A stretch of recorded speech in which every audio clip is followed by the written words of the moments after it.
The stars aligned, the path took flight. I chose the dreamer's wings of light. I who laughed, the world turned bold. A newborn myth in stories old. The banner fell into my hand. The queen gave leave to take a stand. With sword and seal I led the line. The fate of Galarian became mine. Alright there, your old mate Yorkie here. Welcome you back to Campfire Tales. We're playing through Pathfinder Wrath of the Righteous. We've stormed Drezen, we've taken the Citadel, and yours truly, well, my archetype in here, Aliana Solshade, is in charge of the whole of the Resistance, the whole of the Crusade. My good friend,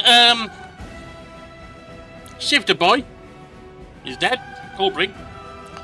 So I've got to get him back to life. That's a priority. Then I can go inside and see about getting on with the crusade proper.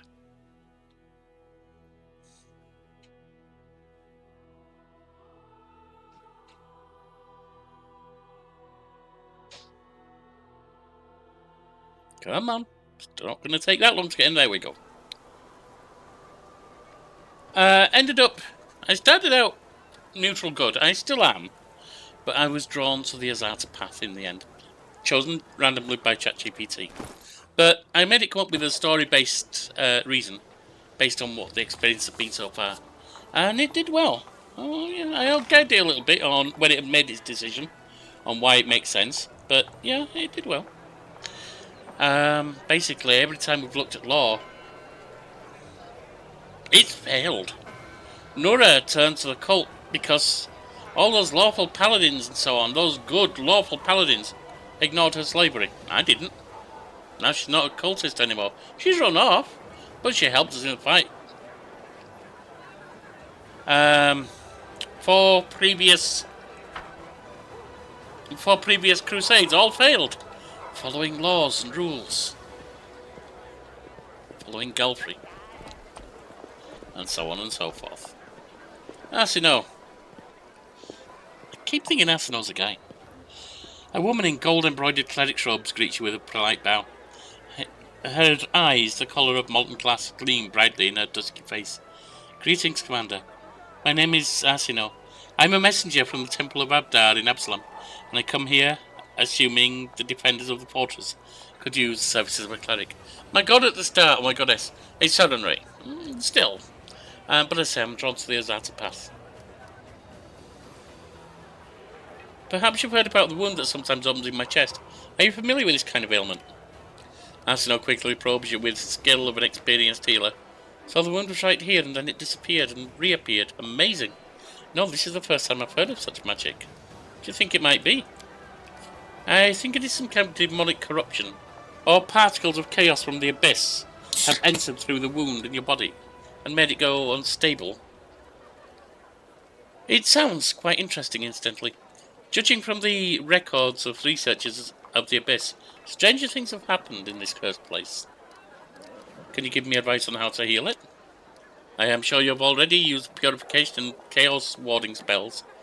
For obvious reasons, you do not have the option of leaving the campaign and going on a pilgrimage to various shrines. Since that's the case, keep a diary. Make careful, systematic entries about your well-being. If it gets worse, record the circumstance on which it happens. I'm afraid that is the only advice I can give you right now. I want you to try and heal me. I'm sorry, but I do not have the right to do that.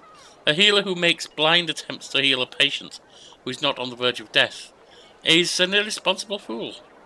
You do not seem to be dying, so we will not take any unnecessary risks. Oh, that's nonsense. You heal people who aren't dying all the time. Don't be bloody silly. Thank you. You're now showing yourself to be a liar.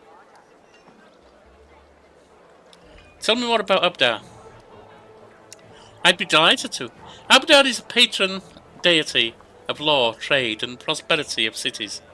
He teaches that law and order allow civilization to develop and keep people safe and wealthy. Iomedae and Abadar are allies, since Iomedae holds order and ability above all else. It's hardly surprising to see so many fortresses and wonderful cities in Mendev bloom under her blessing. What services do you provide? I can sell you various... Yeah, that's standard. How did you end up in Drezen? I say that's standard, it's a standard cleric thing. My story has grown longer and longer over the years. Yet, sadly, it never gets any more interesting. I was born and raised in Absalom. Soon I realised that bringing the word of Abadar to places where it's already been heard was too easy a challenge for a cleric like me. I have travelled all across Glorian since then, watching civilization bring enlightenment to the wildest of places. This brings joy to my heart and makes me feel like I serve my God with my deeds, and not only my words. The tiny barony in the Stolen Lands that had been home for a very long time eventually turned into a strong and prosperous kingdom, and I felt I had to go somewhere else and bring a blessing of Abdar to someone who really needed it. It will take quite a long time for Drezen to recover and become the unfamiliar stronghold once again. Unfailing, strong. I can't read. I will do my best to help. You're an Asmar, if I'm not mistaken. I am. Just as you are one yourself. Every time I meet another Asmar, it feels like meeting family.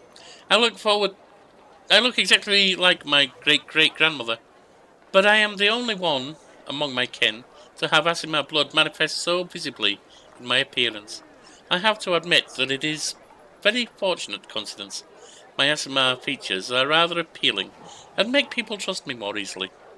This is a good quality to have for a priestess wishing to gather a congregation. I see that you have consecrated the altar of Abada. So I have, and before you ask me why I did this, when there is a temple of Iomedae in Drezen, I will answer. Even though my god is the ally of the inheritor, some still prefer to pray and trust in Abadar instead of her. After all, my humble altar is no worse at removing the corruption of the abyss than the grandiose altar in the temple of Iomedae. That's fair. I could use the help of a cleric, and that's why I'm here. Right. First, selling.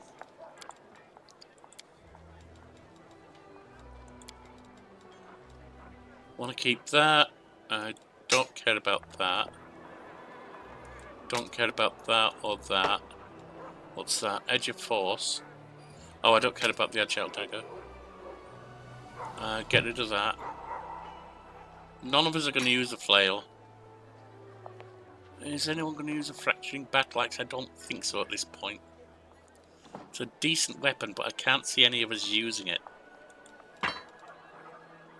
Headcracker, again, that's not something that anyone's going to use. I have a feeling we've got someone who's going to take light hammers. Longsword +1 doesn't matter.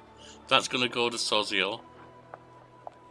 That's going to go to, what's face? Camellia. That's going to go to, who is it? I don't know that anyone's going to use that either. I can give that to someone, yes.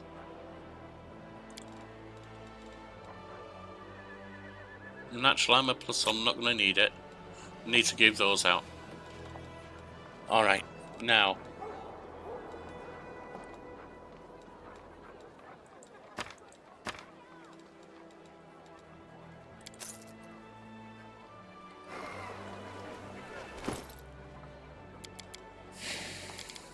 You.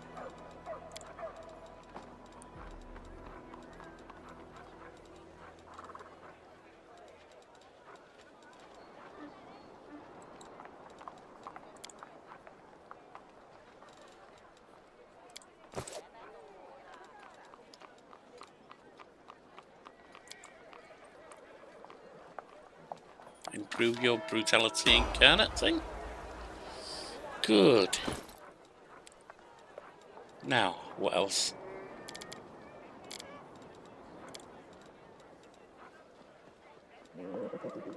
I'll take that. That one can be sold. Everyone's got one. Cloak of Resistance +3.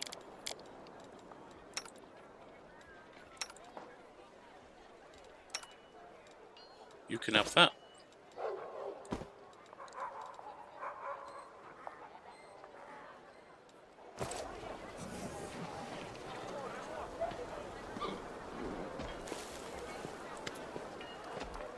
Let me buy some more stuff. I don't want to get a lot of stuff. But, for instance, we need some restoration spells.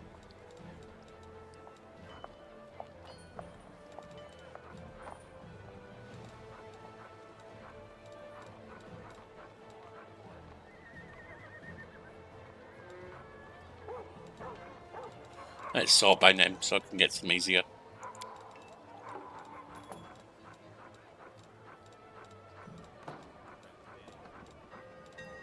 Come on. Polymorph. Protection. Protection.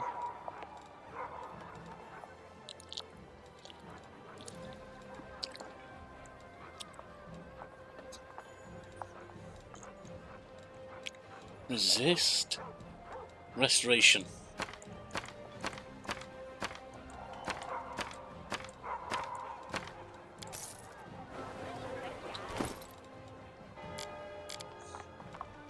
You need it because you're down a couple of levels.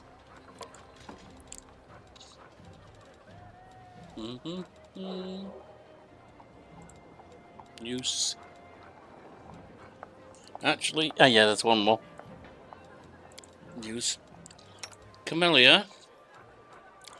You're gonna take this, not that. You can. Where's the rapier? Did I sell the rapier? I sold. No, it didn't. There it is. Tender touch. There we are. That can be sold. Sealer. Drop that throwing axe for this one, please.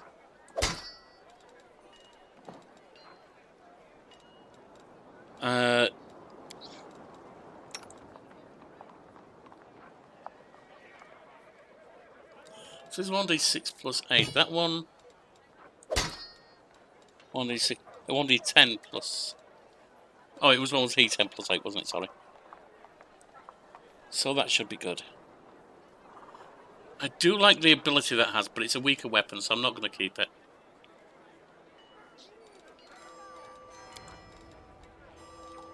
Oh, and Sealer. You're using full plate plus 2. That is also full plate plus 2. There's a lot of spike here. It's prettier. Rachel can have the other one.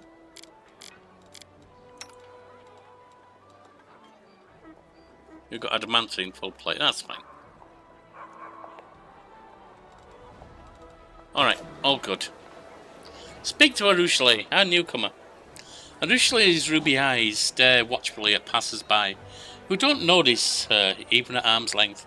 She turns to you, her face a mixture of contemplation, sadness, and admiration. They're amazing, aren't they?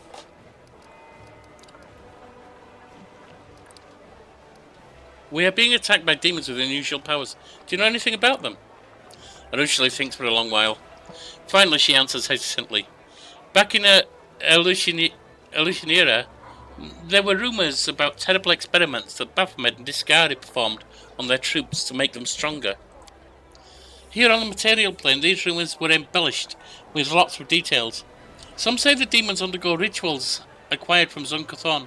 Others say they feed on the blood of angels and Krilipoths, or demon lords. Still others say there are no experiments, and that Baphomet is just bringing back fighters from the future.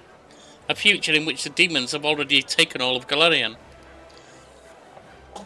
Is there a grain of truth in any of these ramblings? There's no way to know. Naturally, none of the rumours give any indication of where these demons come from. I'm sorry I can't help. The only thing that's clear is that the lowly fighters in the army of the Abyss are as puzzled by this as we are. Fair enough. What are you doing here? I'm watching. She nods at the city dwellers as they hurry past. I'm listening to their conversation, studying their faces.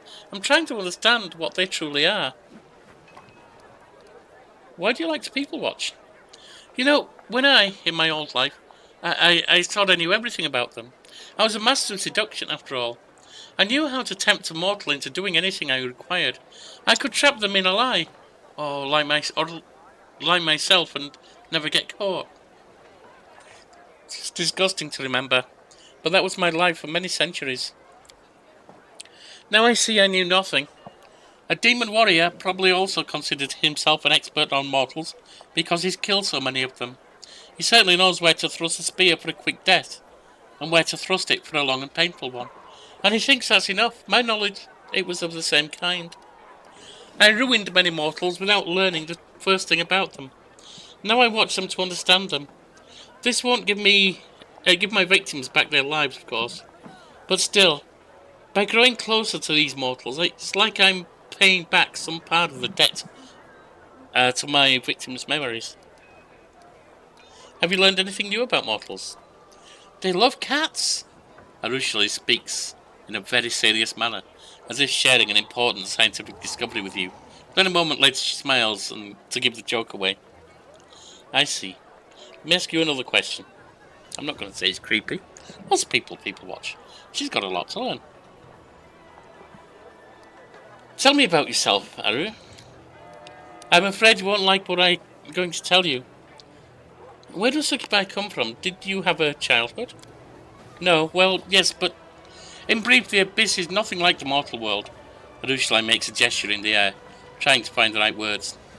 Remember life since conception. No, wait, you don't remember that part, do you? But certainly you know everything since birth. We do not. Normally when a human dies, the Lady of Graves decides which plane they go to. Most often, those who arrive in the Abyss turn into larvae. You know, little worms no one notices, until you step on them. They crawl in the mud for centuries, devouring each other, and the strongest ones turn into demons. I don't know how that transformation happens. Maybe we hatch out of them, like caterpillars out of butterflies. No, wait, it's the other way around. Or maybe greater demons sculpt us out of them, like so much clay. I don't know what happens to the larvae that they use to make me. In my own memory, it begins with vague, fragmentary images. Terrors, executions, orgies. I remember some poor lad half gnawed up by the larvae. He was crying and begging to be killed, and I pointed at him and laughed and said I wouldn't. Desna, forgive me, I'm so ashamed. It's a terrible thing you did, but you have changed a lot.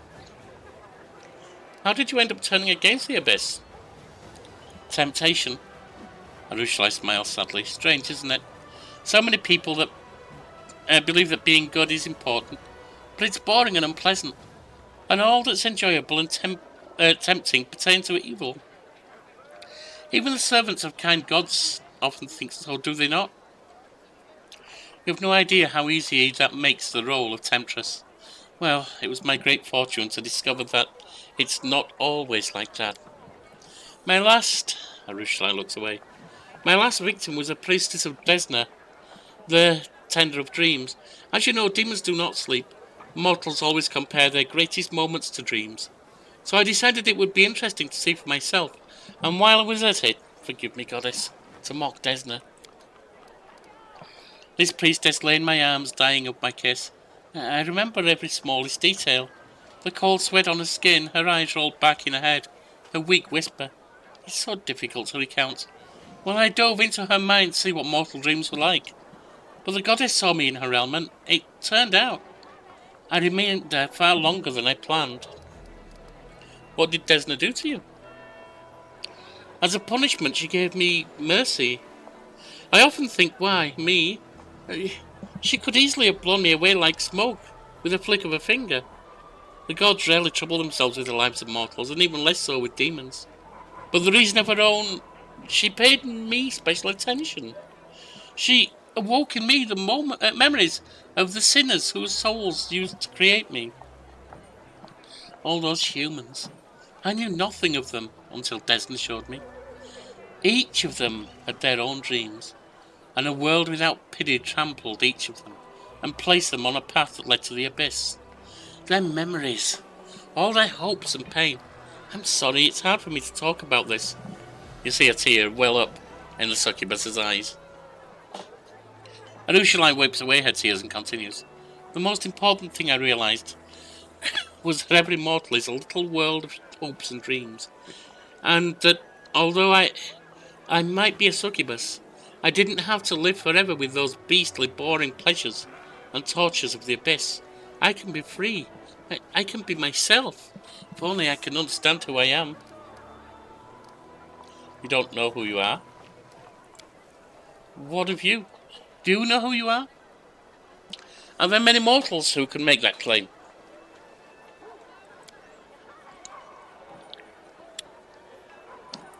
Before returning me to the mortal realm, Desna whispered something to me.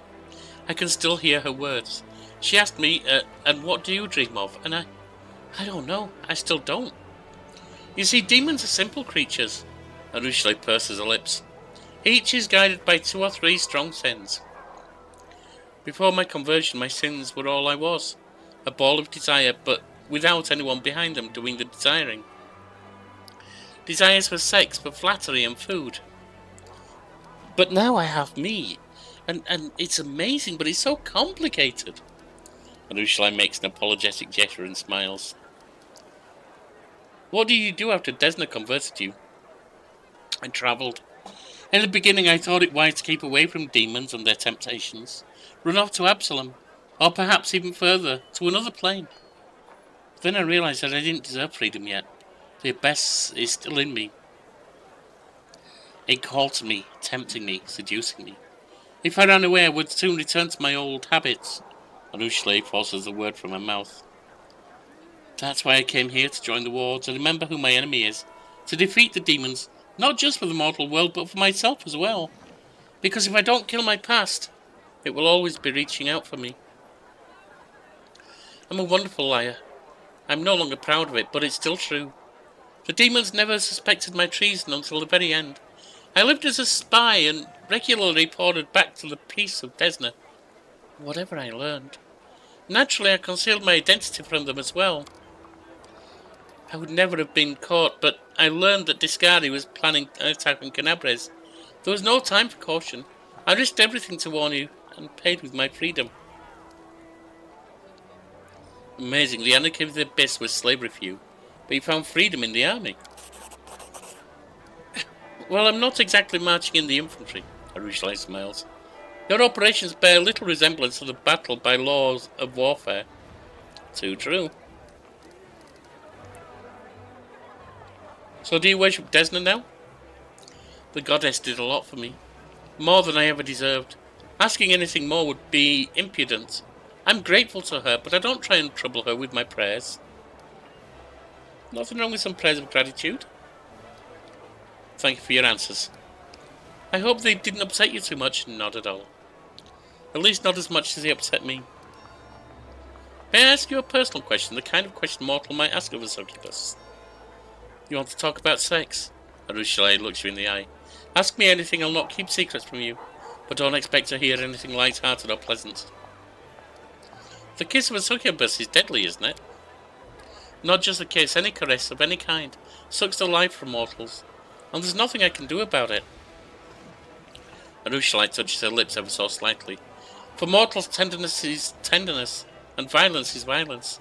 But I don't know what it's like to kiss and not inflict pain.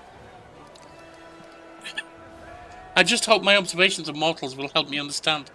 Young lovers, old spouses, even when what mortals condemn as promiscuity. To me it all looks like something amazingly human. Oh, a drop of vital energy is a small price to pay for your kiss. Don't joke like that. For me, it's not a joke at all. Sorry, it wasn't meant to upset you. Never mind, just try not to tempt me. You know, it's hard for me to control myself. You mean you don't just watch people during the day out on the street? Well, I never touch anyone, I never harm anyone, I just watch and listen. Is that bad? Nah, it's not bad, just don't get caught. I can promise you that. The succubus smiles.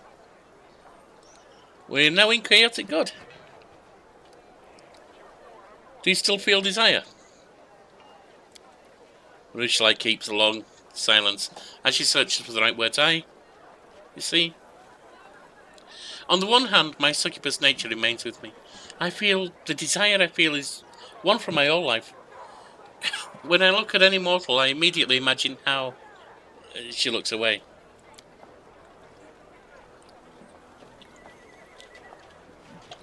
But that feeling, that desire, is not what mortals feel. When you like someone, you don't ponder how good it would feel to drink their soul, do you? You think how good it would be to feel it would feel to be together. Together, you see.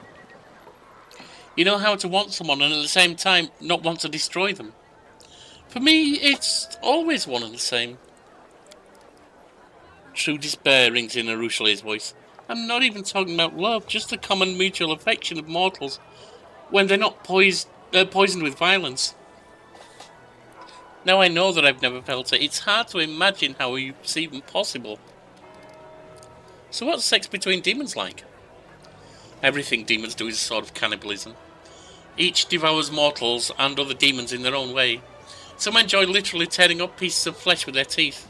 Others like to subdue and turn their prey into slaves and living tools. Some feed on others' humiliation.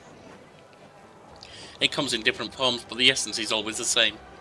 Another being is an object to be used for your own pleasures. Demon sex isn't any different from other types of violence. In my former life, it was something I did to others, or others did to me. Only one person ever received pleasure, not the other. Thank you for being so open. Moonshine nods without saying a word.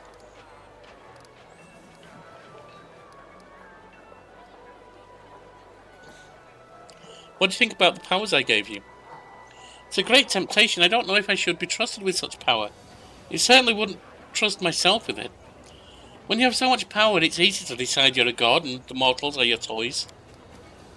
Perhaps I should wait until after we defeat the force of the Abyss. But that's precisely what these powers are for. She thinks for a moment, then speaks softly. You take a great risk. I'm not sure I can handle the temptation. It's hard enough as it is. Tell me about the Abyss. I can't tell you about all of the Abyss. I've only seen a small part. If you like, I can tell you about the Midnight Isles and Lucianera. Sure, tell me about the Midnight Isles. In the ocean of Ishar, not far from the mouth of the river Styx, there's a chain of islands. This is the realm of Nocticula, the queen of the succubi. There is no sun there, only a moonlit night, alternating with a moonless one. Each of the islands is one of Nocticula's trophies, the remains of a powerful entity that perished at her hands. As you see, you cannot take a step in the abyss without treading on corpses. And Lucianera? Excuse me. The porphyry city is Nocticula's capital. There's no city like it in the mortal world. Absalom is a village in comparison. Millions, I don't exaggerate, millions of demons and mortals live there.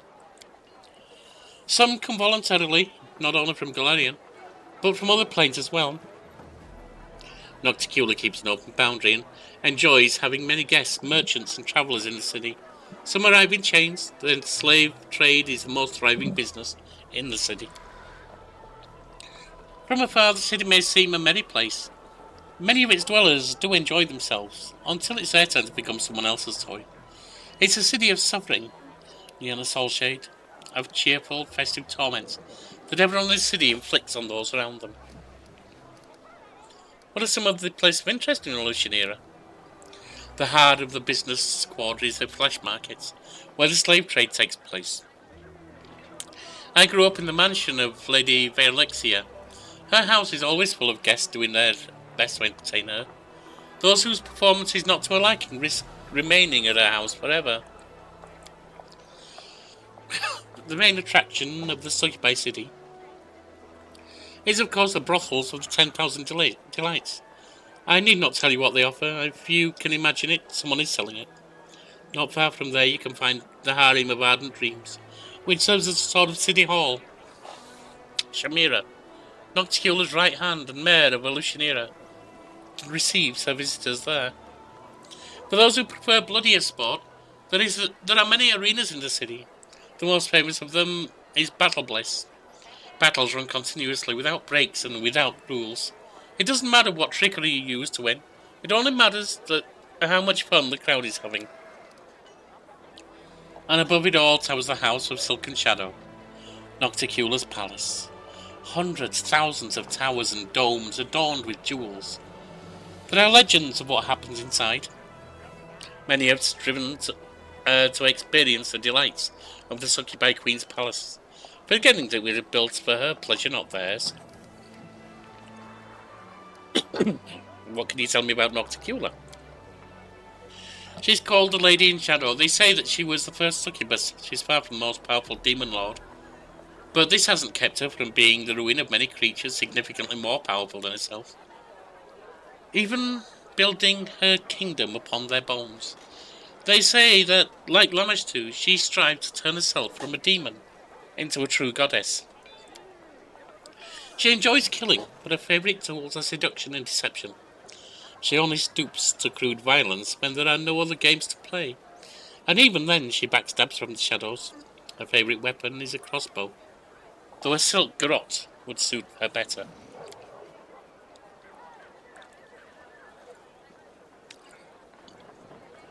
If you should ever meet her, do not believe a word she says, and do not fall for her provocations. Do not try to beat her at her own game, and most importantly, remember, the worst mistake anyone can make is to underestimate her. Thanks for the information. I'll be happy if it helps. I have to go, Arushle. I'll be watching you. Feel free. Watch me from close, by all means. Now, let's get back to the palace. On the citadel.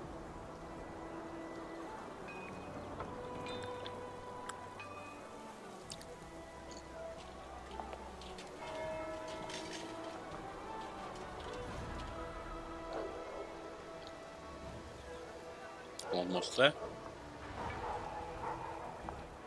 The site of all our battles, the barracks, the temple, the tavern. Didn't do anything with these. Prison.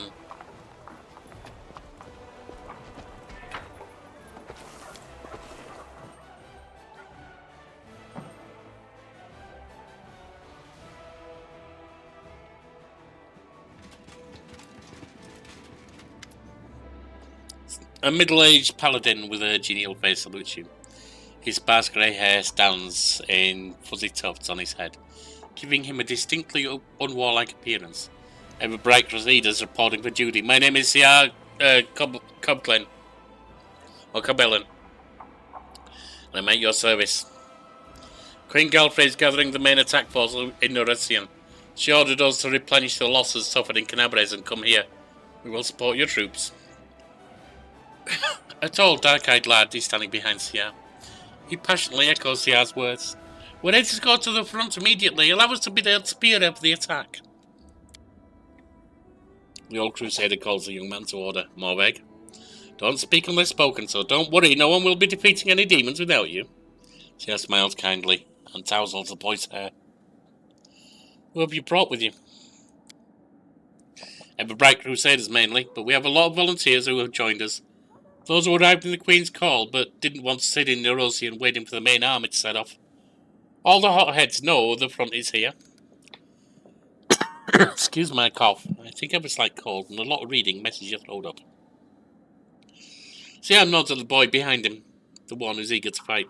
We picked up this one too. He walked to Canabres with an old sword in his hand and a few copper coins in his pocket. He was going to keep walking to kill the demons. And then he would probably have laid siege to the threshold, no doubt. The boy's cheeks go pink at the old man's gentle mockery. But he continues to stare ahead, resolutely and boldly. Did you fight in Canabres? How are things there? Not personally, no. The Queen summoned me and the bulk of our order to Norosian. Almost all those who remained behind in Canabres died. The ones who didn't were disorganized and leaderless. But the order did not perish. New volunteers have been pouring into our ranks. We're licking our wounds. Canabres is rebuilding. Life wins out. People are coming from all over Avistan to help. Many are joining up with the Crusaders, just as it happened back in the First Crusade. Great. You'll be serving under my command. The Crusader gives your friend a smile, and it's an honor for us, Commander. Let's give the demons a dusting!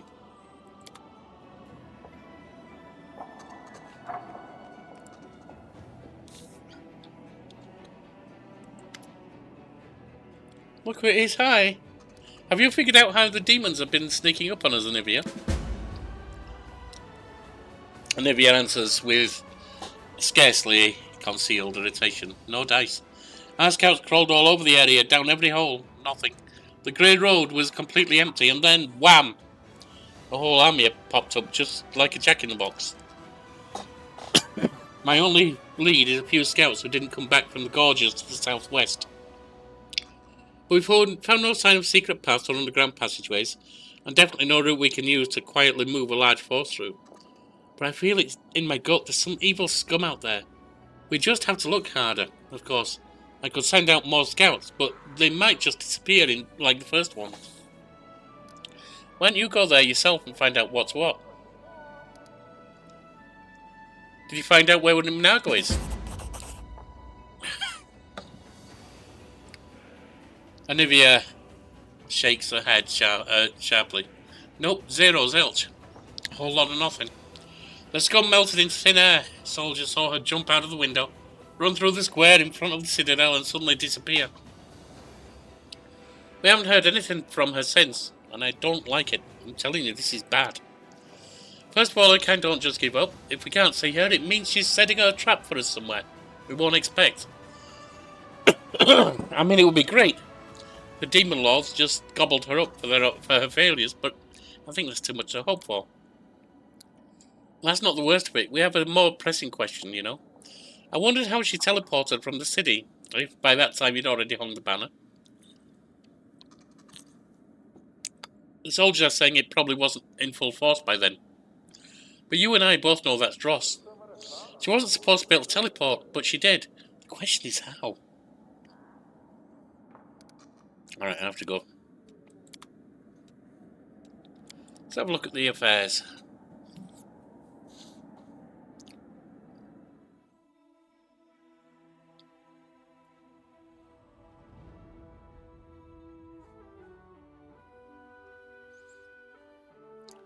See if there's anything I can do.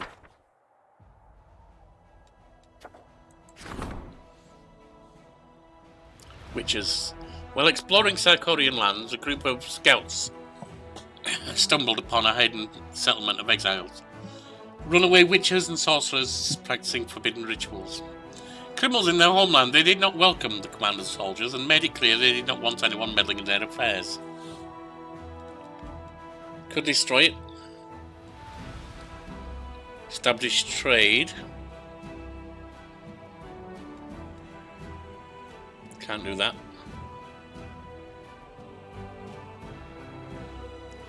We could inform the Order of Pyre. No.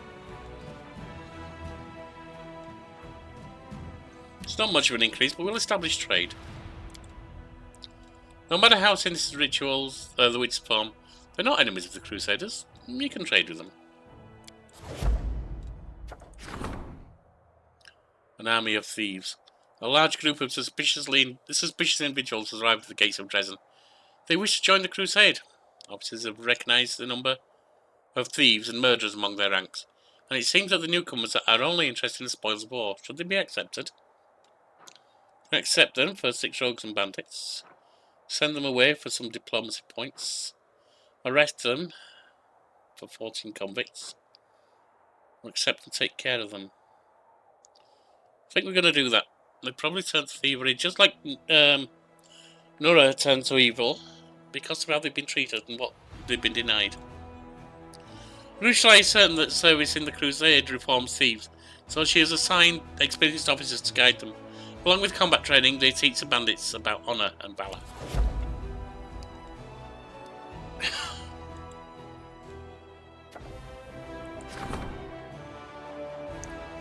Scouts cannot work out how the demon army picks its way through advanced units to be able to suddenly attack the crusade forces. Recently, another suspicious incident took place.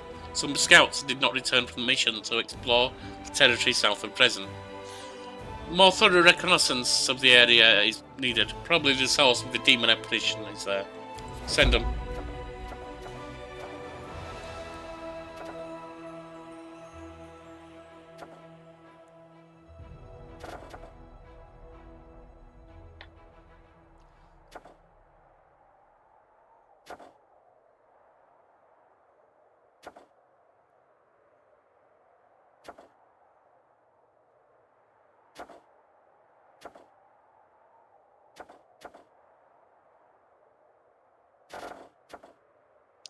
Fate of the Crest of the Fallen Knight.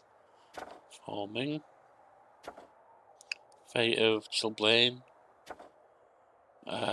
Forming. Fate of the Unholy Symbol of Rovagog. Fate of the Phylactery.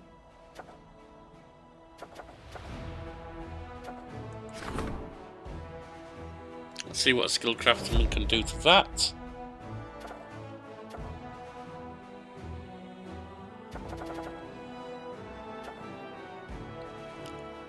Let's get the military council. A council of officers seasoned in the art of war will help the commander to implement new tactics and diversify her army's ranks with more skilled units. Forming a staff council. One can command a small unit alone, but to manage an army one needs a staff council. Surrounded by experienced advisors, the commander will be able to make decisions affecting the life and morale of the entire army.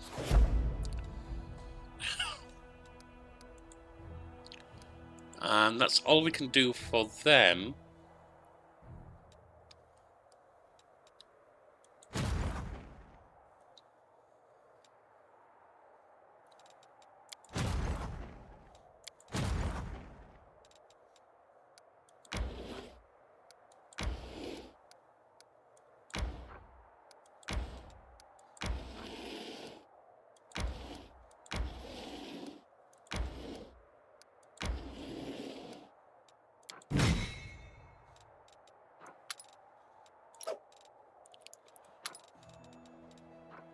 Get you lot set up.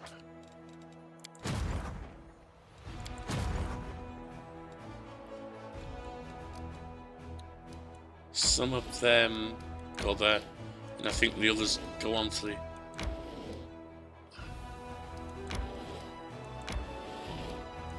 the other army.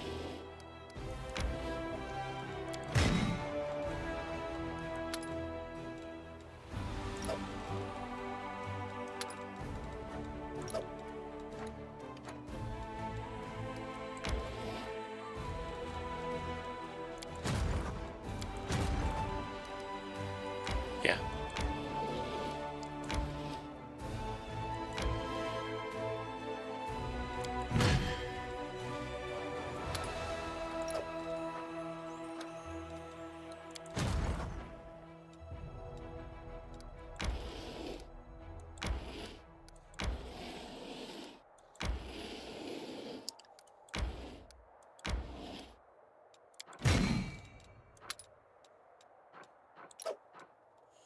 Let's assign a general.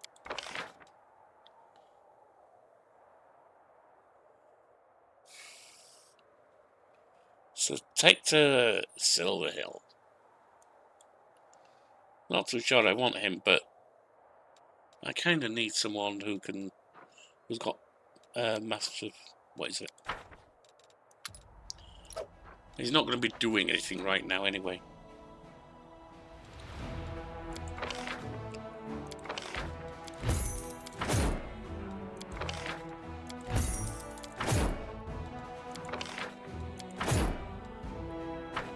Get them moving.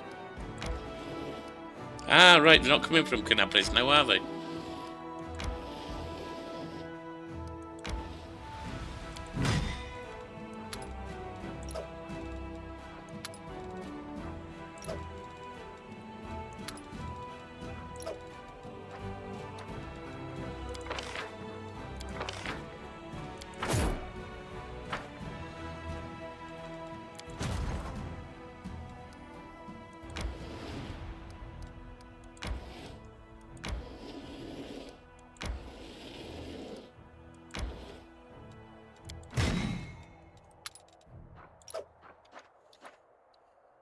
Right, can we build stuff here?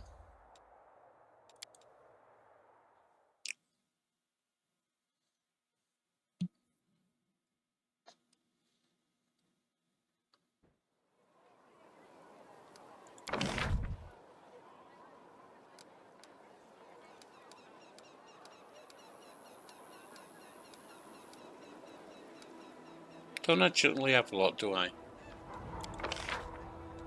But I can transfer a lot of this stuff over.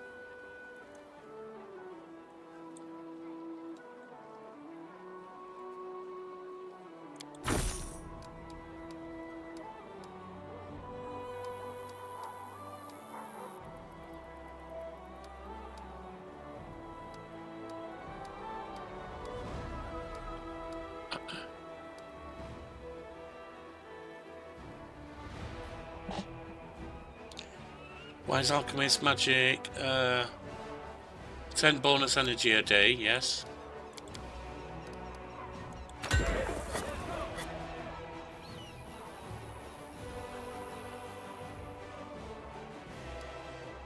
Arsenal, Citadel.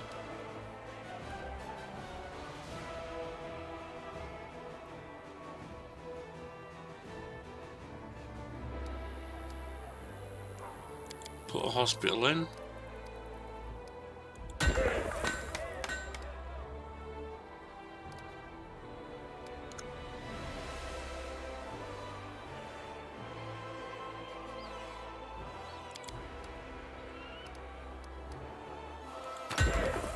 Merc Guild.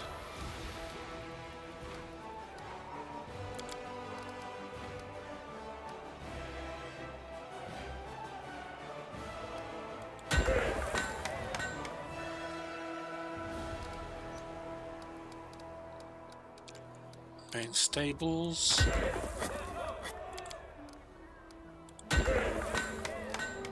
Oh crap, I didn't want 2 hospitals.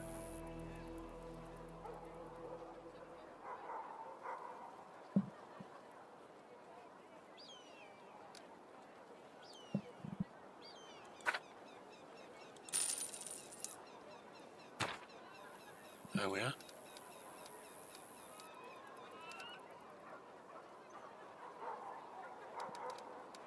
I think we'll put a watchtower up as well.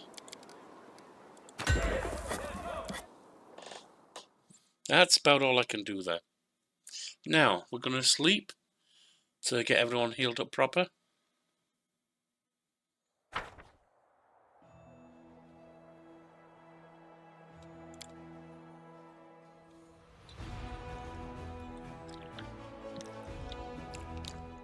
And then we got the 2 councils to sort out.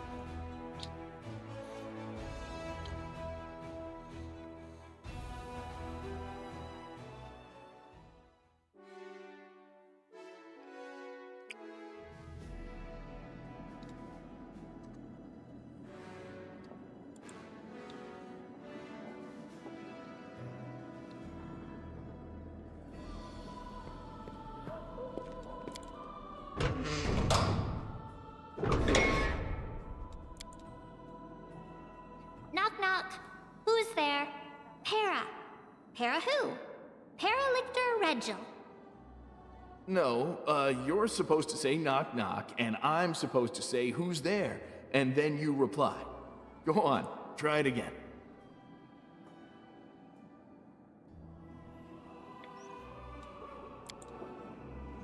All good.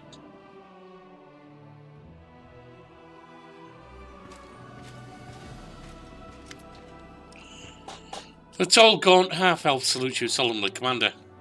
It's an honour to call this first meeting of the Military Council to order. I'm Captain Norden, and I've been serving under your command ever since the assault on the Grey Garrison. I'll do my best to be of as much use to you as I possibly can in this role. The foundation of the military is cold calculation and discipline.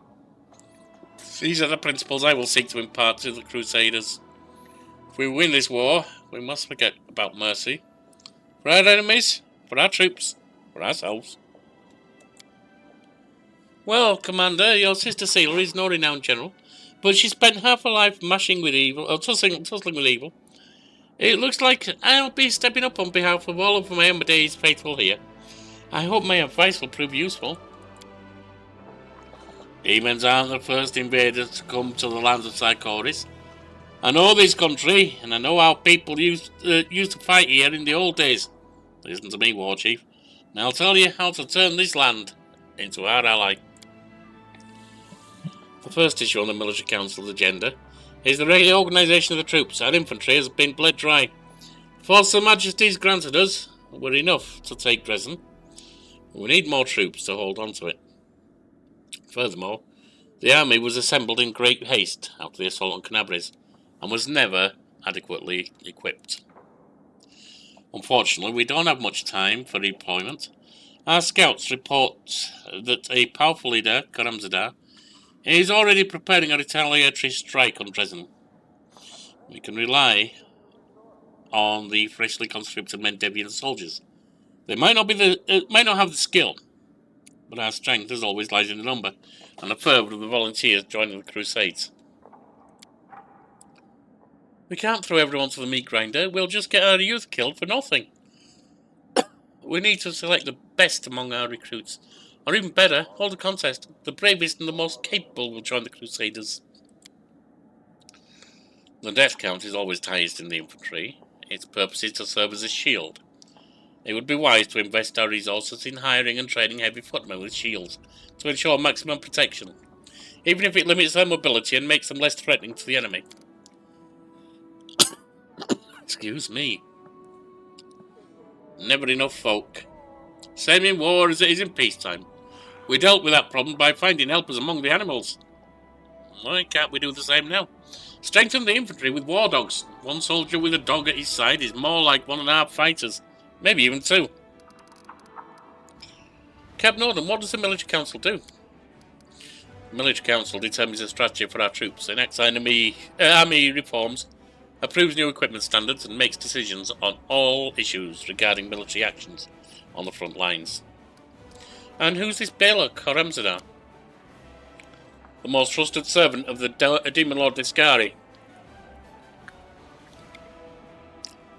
Among the historians of Mendevian crusades, he's known as the strategist of the World Wound. He's not renowned as Minago, the conqueror of Drezen, or Hepzibah, daughter of Baphomet, but he has claimed the most victories over the force of Mendev. He's a general, and quite possibly one of the best tacticians in the entire Abyss.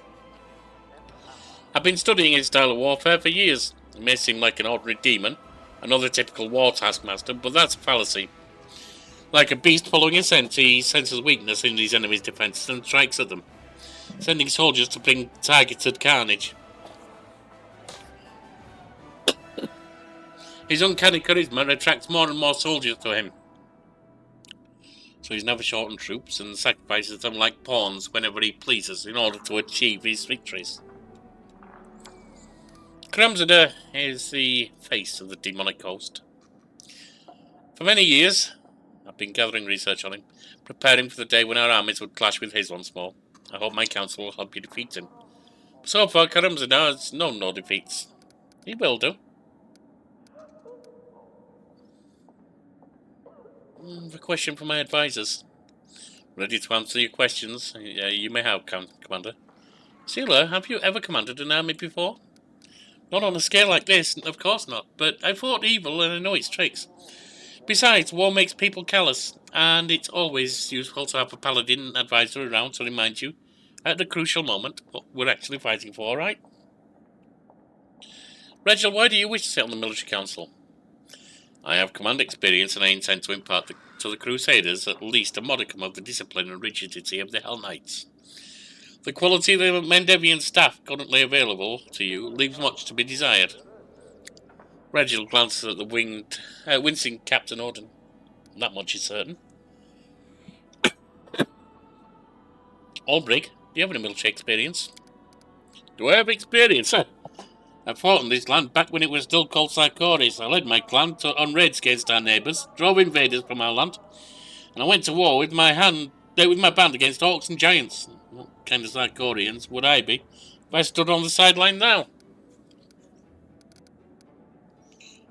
Why are you here, Captain Orden?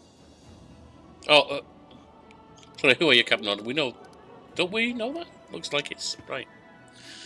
Captain Orden bows ceremoniously. Served on the front lines of the Mendevian army for over 25 years, and in that time I've gained a wealth of combat experience. His voice sounds calm, but his face darkens at the mention of a wealth of combat experience. I'm considered one of the foremost experts on tactics and strategy in Queen Galfrey's officer corps. I've spent my whole life studying the craft of warfare, and I'm familiar with the thoughts of all prominent military leaders of the last 5 centuries. Furthermore, I wholeheartedly believe in the traditions of Mendev's military art, and will gladly share my knowledge with you, Commander. No more questions. I want my advisor to expound on what they said. Everyone looks at you expectantly. Sealer, do we really need only the bravest and most capable for our infantry? I mean, we can't send untrained rookies to a slaughter. We'd have we have the right to command only those who are ready for battle. Those who can defeat the enemy. We must find out who has the skill and the guts.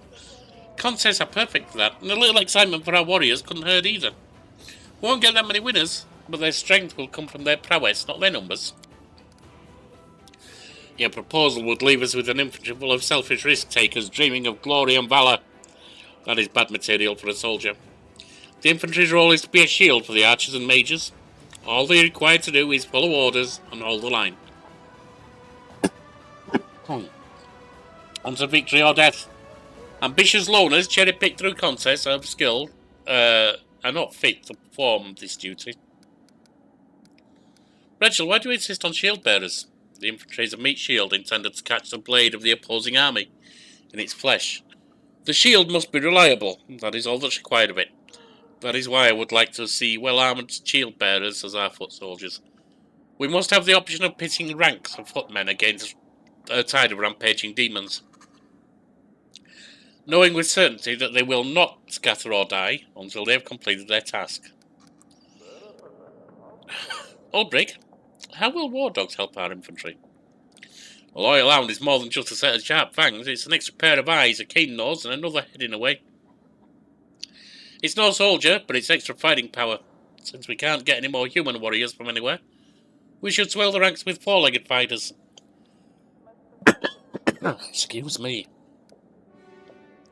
Cap Nogan, you just want to gather up recruits from Mendev? Yes.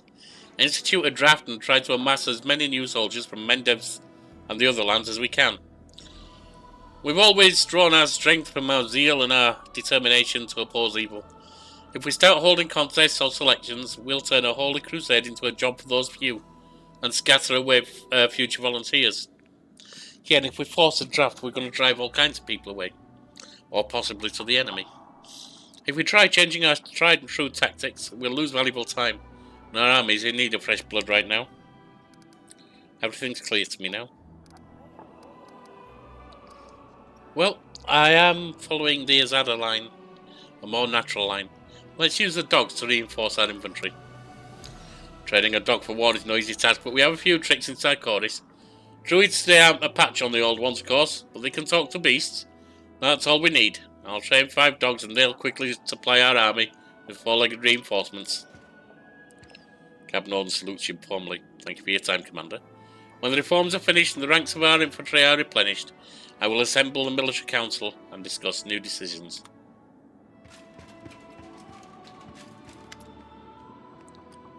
Hail, Commander. Before you, an aged yet fit and sturdy Gurundi stands at attention.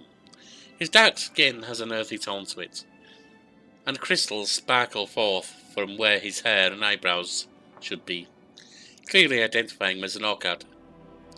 Captain Harmattan, chair of your staff council, by order of Her Majesty Queen Galfrey, here to deliver a report. I'm on this council too, Sealer salutes briskly. We'll be racking our brains on how to improve troop morale. I reckon the key is to back up our words with actions. Lead your soldiers by example, and they'll be eager to follow. Drawing on my experience as a paralictor, my advice is to maintain calculated moderation in every regard, be it in incentive or penalty, and be decisive. We have no need of doubt or turmoil. I'm doomed to be your advisor, but do you know what that means? You're doomed to listen to my advice. To start things off, here's an incredibly novel and deep thought for you. Loyalty, passion, morale. All of these can easily be bought with money. Commander, permission to report. We've encountered a problem. Although we're still getting volunteers, we're now seeing cases of desertion. Many who joined the Drezen campaign believe that their duty has been fulfilled with the victory, and they are not keen on staying in the garrison. Those from Canabris wish to return home and rebuild their ruined city. Lastly, there are those who are afraid of lingering in a place where demons might show up with a retaliatory expedition at any moment. My suggestion is to improve living conditions for the privates. Raise their pay, give them extra rations, and reward those who have distinguished themselves on the battlefield with commendations and grifts. Soldiers don't want to leave armies, they don't appreciate them. I feel for those folks, but we have to convince them to stay. I think we might get some help from the servants of the gods. They'll tell the soldiers that the danger has not yet passed and inspire them to keep up the fight against evil. As long as the wound is open, the whole world is in danger. We can't just go home and live like we used to, no matter how badly we want that to happen. Most of the Crusaders are volunteers, but they have no right to subvert military discipline. That kind of attitude is tantamount to treason, regardless of who expresses it. We have to identify the instigators, arrest them, and administer harsh punishment to make an example of them. Bromley is quite simply solved with coin, but handing money out to privates is practically throwing it away. We need to pay the officers handsomely, then they'll figure out how to raise their subordinates' morale. Tell me, Captain, what does the Staff Council do? In short, we make sure that whenever soldiers are given, whenever orders are given, that they are executed properly. Our job is to keep the soldiers' morale high, so they always follow their officers' commands, without question. As for the officers themselves, we look out for any unseemly or incompetent types who subvert the troops' trust.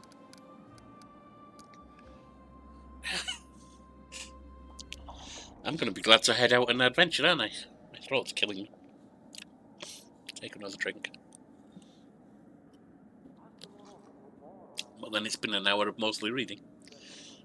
I have questions for the council. Understood. Commander, ask away. Sailor, what do you bring to the council? It's pretty self-explanatory. We're not fighting for a sawmill here. This is a crusade against the abyss. When you're up against demons, you bring a paladin. It's a rule that's tried and very much true.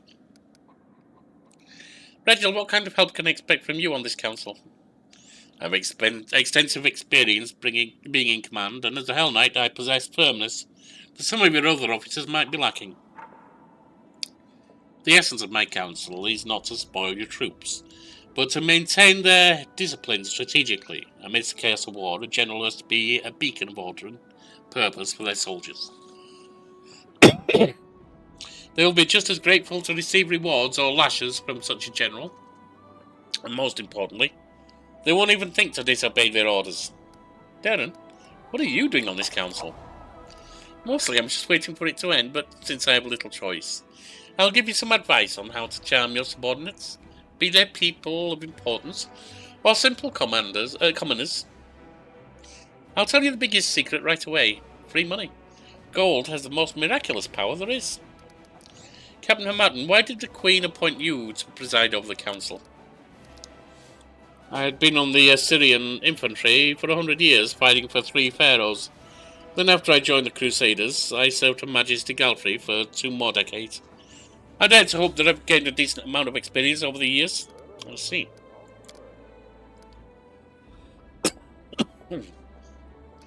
Let's discuss our options in further detail. At your command. Sealer, what's your plan? The situation's not that dire. Morale is high and we just won a major victory, so some have let down their guards. We have to call for priests and paladins to get it through to the volunteers that it's still early for celebration. If they leave for their homes today, Drezen will fall again tomorrow, and the day after the demons will show up at their doorstep. Servants of the gods are indeed masters of sweet-talking others into dying for free of charge, all through pretty words, but when the choice comes down to inspired preaching or homemade pies, 9 out of 10 will look for comfort in their home and at their table. That incentive needs to be more substantial than a wasted breath. Excuse me. Reginald, what do you suggest? There's no place in the army for the mindset of playing soldier today and then going home tomorrow. These dangerous ideas must be suppressed with the utmost of harshness. We'll identify the most vocal rabble-rousers and exact punishment on them as an example of others. To others. They may be volunteers, but they join the ranks of the Crusaders. We can't bet in their rejection of the responsibilities, or we'll be heading toward complete chaos and therefore defeat. That's a great plan. If you want your soldiers to run back home twice as fast. They came here of their own volition. We must convince them to stay, not terrorize them into fighting. Darren, your opinion, please? Our forces are in good spirits. It's just that the euphoria of victory has gone to their heads.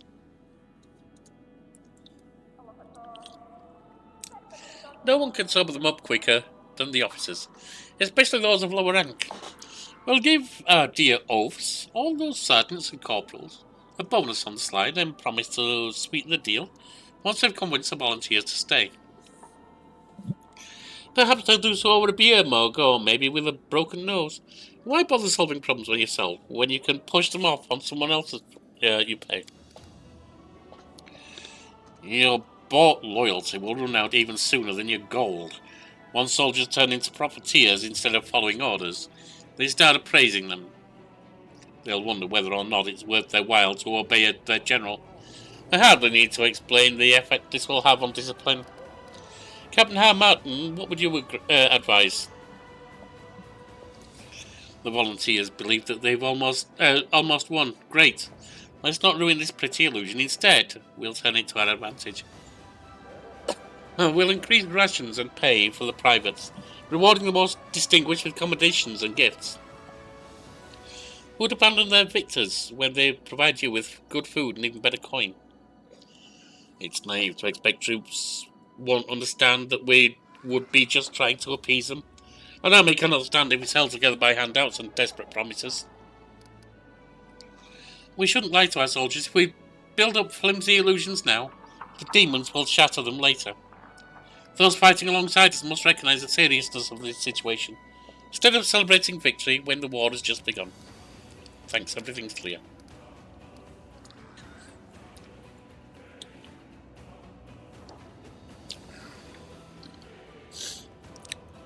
Right. Let's have a look at the effects. That increases morale of the Crusaders.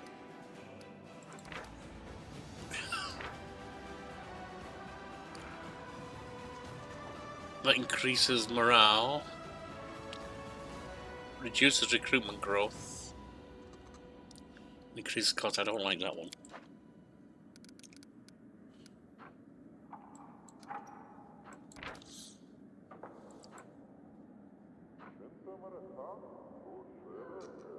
That again increases morale.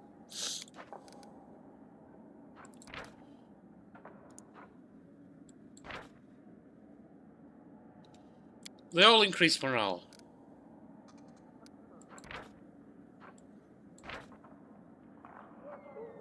Let's take Sealer's advice. Mobilize the priests and paladins. Sure thing. Faith has always helped me in my darkest hours, and it will help our soldiers too. Just need to talk to them from the heart. Thank you, Commander. Should any other difficulties arise that require attention, I'll deliver a new report promptly.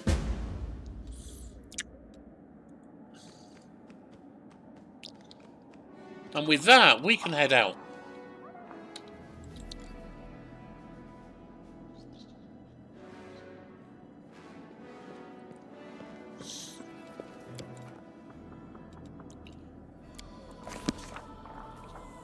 Drop you and bring you in.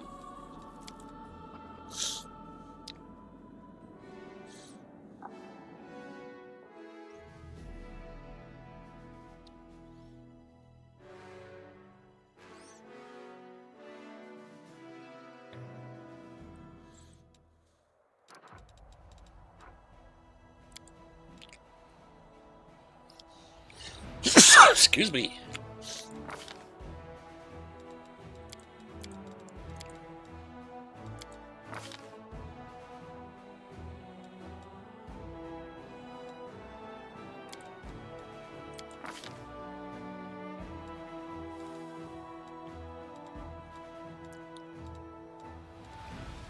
No, I've got you buffing, don't I?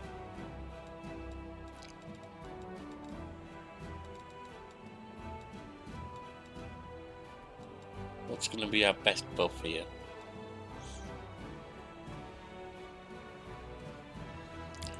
We'll take that. Do we want to take that? I'm not sure.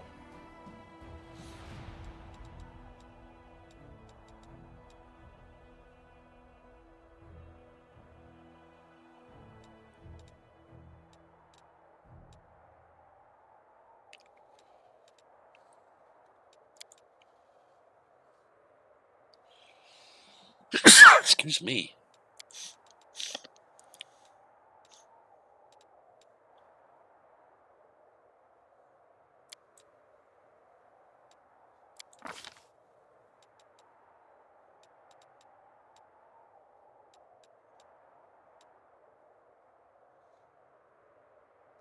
No, I've got resistance, Camille, so you don't need to have. You can take a dispel magic.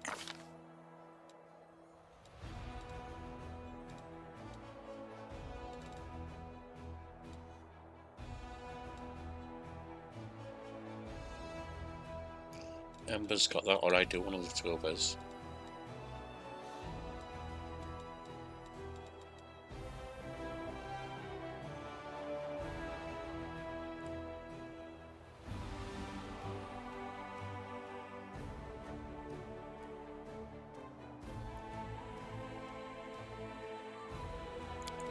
We'll take that.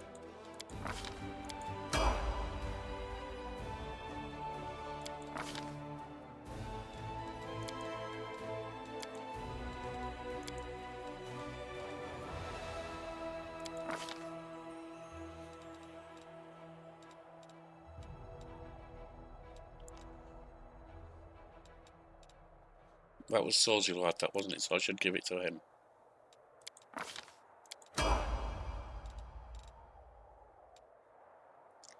But he still hasn't got the pet. That's a bug.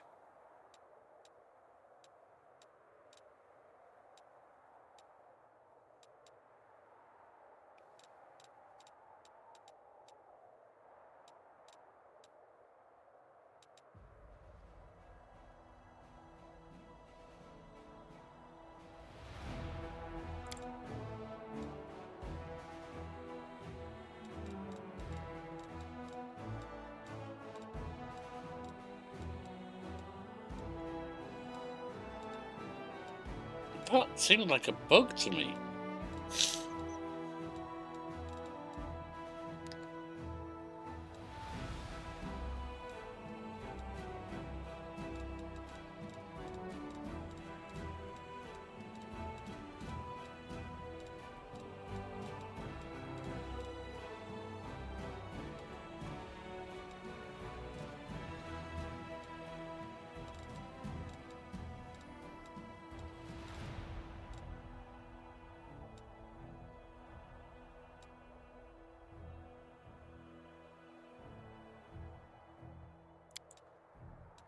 I'll take cleaving shot, I guess.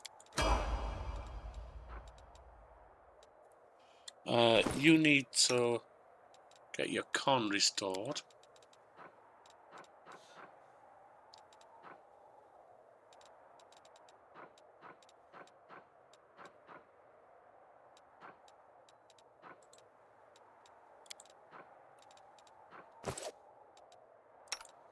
But yeah, in that case, it's going to have to be Sorziel who travels with us. Because this is not... I want us to have a pet, and he didn't get a pet, even though I gave him the nature domain. Alright, so be it.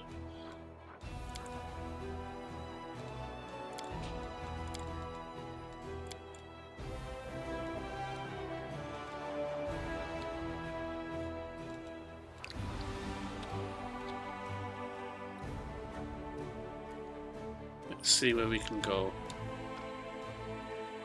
We have been called to the Commander's Court. Maybe we should go there first.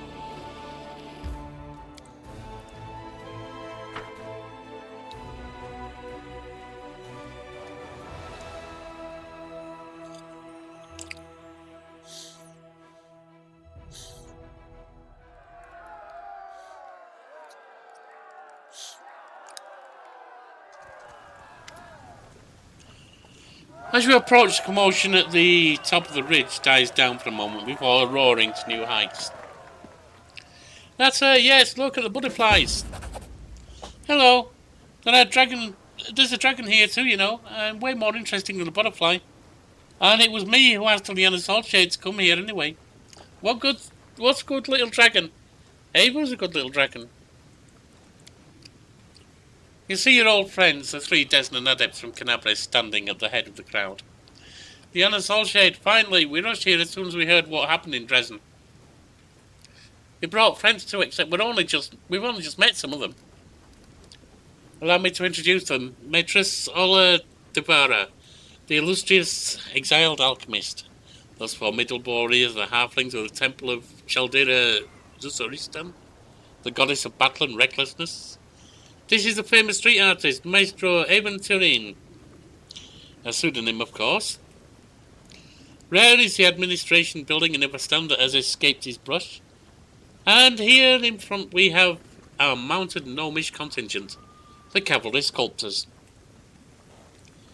We've all come here to help you fight the forces of the Abyss. Why was Maîtresse Ola exiled? Prejudice, that's why. The dishevelled woman shakes her head in disdain. The clothes look as though they've been singed a dozen times over and dragged through various paints for at least a dozen times more. For some reason, people are suspicious of alchemists who worship Cade and Kaleen. So, you like playing with explosive and poisonous things while getting drunk? I wonder why. They also consider my experiments dangerous, which is utterly preposterous for one. Science comes at a price, after all. And besides, it wasn't I who caused that explosion back in Absalom and raised half a block. I mean, it wasn't even there. Still, now that I'm surrounded by open-minded people, I'll be able to unleash my talents and show these demons how that bombs can protect us, as well as any prayers. What are the goddess Chaldera and her worshippers famous for? A belligerent-looking halfling salutes you with his sword. Chaldera is the goddess of mischief, battle, and luck, a close friend of Desna, the Moon Mother. Chaldera is not the goddess of strategic planning, put it that way. As our worshippers, we charge along into battle, leading others into the fray, and we despise evil in all its forms. My friends and I have long awaited the support of the crusade, but this is the first time we've seen a leader we're willing to follow. An artist on a crusade. So, Zio, this to do with you? A street artist to boot. Dusty galleries and pompous patrons aren't quite my scene, is Maestro Avon's dignified response. I only paint in places where everyone can see my work and appreciate its special meaning. I used to paint flowers and the sun on the walls of the besieged forts to make attacking armies realise they were destroying another's peace and joy. I once depicted the act of Iamade in a painting in the middle of the Chilaxian capital, not because I worship her, but rather to remind the people of Chiliax that this proud, tyrant-toppling goddess was born there. I don't yet know what I will create here in the World Wound, but I feel I must play some part in the salvation of the land. Fair enough. Cavalry sculptors? Exactly, one of the gnomes sitting on the saddle grins, happily looking from head to toe a brigand. The cavalry sculptors are an ancient and revered gnomish society, in certain circles that is, and only rivals are the pikemen confectioners. But they don't have a noble legend that tells of the creation of their society, unlike us. According to this legend, the brave gnome knight once participated in a battle that lasted many days. He had to ride into battle down one of the same path past one of the same boulder. Soon he was fed up with it. He started to chip off a piece of the boulder each time he rode past, eventually carving it into a giant apple. The little game turned out to be so captivating that soon the knight's entire squad began to do the same. And then the enemy army joined in too. It goes without saying that they were all gnomes. The war soon ended, but before it did, they had carved all kinds of fruit and vegetables from a dozen boulders and a couple of rocks, all well mounted too. And that is how a noble society was born. Okay, it's a unique tactic. Are you all going to join my army? Of course not, Aranka replies, clearly speaking for everyone. We didn't come here to march around in neat little rows like all the crusaders have come before us. We're here to answer the call of our hearts, and we're going to help you in every way we can. We will all do something for the cause. But we are free spirits. We take orders from no one, and we certainly do not join in other people's war games. Fair enough. Army, discipline, and grey walls of Drezen do not stir our hearts, Liana Soulshade. Yet I know you are the wind of change we've been waiting for. In Canabres, I witness your kindness, bravery, and tenacity. I'll follow you straight into the hellfire. All of us will. But we'll each tread our own path. That sounds good to me. Now, what am I going to do with you? I know what you need to do. Knight them. Ava whispers loudly. She continues, a little embarrassed, as Aranka and the others look at her in surprise. I mean, I've been told many stories about Galerian, and that's what always happens in them. And your Soulshade is the Knight Commander, right? I mean, she can knight you all. Odd knights are a bit boring, I know, but Liana Soulshade will make your oath really exciting. I like the sound of that. We'll be free crusaders. What do you think, Liana Soulshade? Just make up an oath for us so we can be knighted. And then we'll start our campaign against the demons. And they will tremble before us.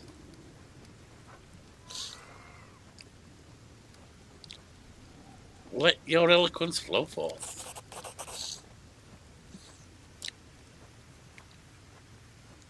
A wave of inspiration swells within you. Brothers and sisters, our paths have led us here to this place on this day, because we are guided by the same stars and beckoned by one and the same dream. Ours is a dream of freedom, and of the triumph of light over darkness. I am not here to rule over you, but rather to be the first among equals. As long as you are willing to follow me, stand up, brothers and sisters. Henceforth you shall be my free knight crusaders. Ivor whispers loudly in your ear. You should have added something in the end, like cookies for everyone, except we probably don't have any cookies. Well, I can fly up quick and bring some back.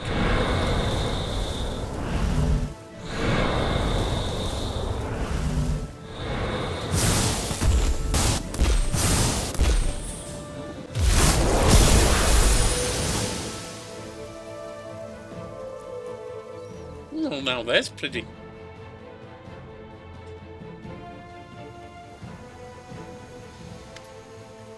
Oh, wow! What was that? Where did it come from? I'll bet a jar of strawberry jam it came from Elysium. I mean, I don't have any strawberry jam, but still. The big grown-up dragon in my family can transform their environment like this. But how did you do it? Thor the Wallflower scratched the bridge of his nose anxiously. And we've seen something like this before, Liana Soulshade. It's back in Canabres in a temple where we all gathered together. A glowing aura enveloped you, and we heard music that wasn't actually there. Just the same as this time. A wondrous power dwells within you, and it's growing. Everyone says I've been blessed by the gods. Yes, but I'm almost certain this isn't the work of Biomede. Or at least not hers alone. Your power, it's like a song of freedom. A lush wilderness of the deepest longings of the heart. Of Elysium. The warriors of heaven are too proud to possess or grant such power. This type of power is brought into the world by the azatas, the children of freedom, and the deities of their plane, of whom Desna, our guiding star, is one. My power manifests itself spontaneously. I don't know why it happens. Wallflower looks at the little patch of nature that appeared out of nowhere. We'll try to figure it out, all of us. I'll need Maitre Solar's help, and the others too. We'll set up a camp right here on the ridge and monitor any new changes. There's not much to analyse yet. I've only witnessed 2 cases where something unusual happened around you. Both cases were spontaneous, and both times you were surrounded by people who had been helped and inspired by you. The first time it happened, you saw a vision, but now a fragment of that vision has been brought to life. Who knows, Liana Soulshade? Maybe you'll be able to heal the entire world wound, just like you healed this little patch. What are we going to do now? We'll set up camp here. Our learned friends will observe this Garden of Elysium and study it. The artists among us will start working on their art. I'll help the Chaldean halflings prepare to launch raids against demons. The cavalry sculptors, I have no idea what they'll do, but I hope they'll keep themselves busy somehow. Drop by in a couple of weeks, will you? We'll have settled in by then. And we may even have something else to show you. But that's a secret for now. You forgot the most important part. Honestly, what would you do without a smart little dragon like me around? Azatas have codes. The Code of Silent Laughter, for example, or the Code of Flaming Storm. They always have such pretty names. People come to the court freely and then stay because they like it there and have some affinity with it. That's why Eliana Saltshade has to give this place a name. It's her court, after all.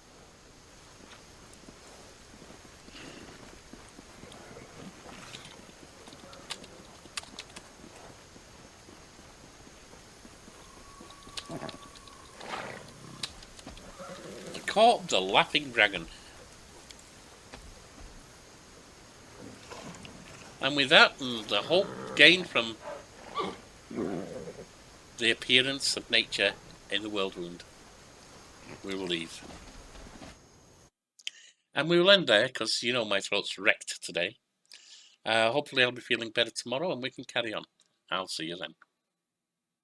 Thanks for watching, for being around, for every message, reaction, all the joy we found. To the quiet, the loud, the sharp and the sly, you're the reason I'm leaving with my spirits high. So hit like, leave a word or tap that sub. If you laugh, cry to mock my stuff. Every click helps the channel grow. It lets me keep on with the show.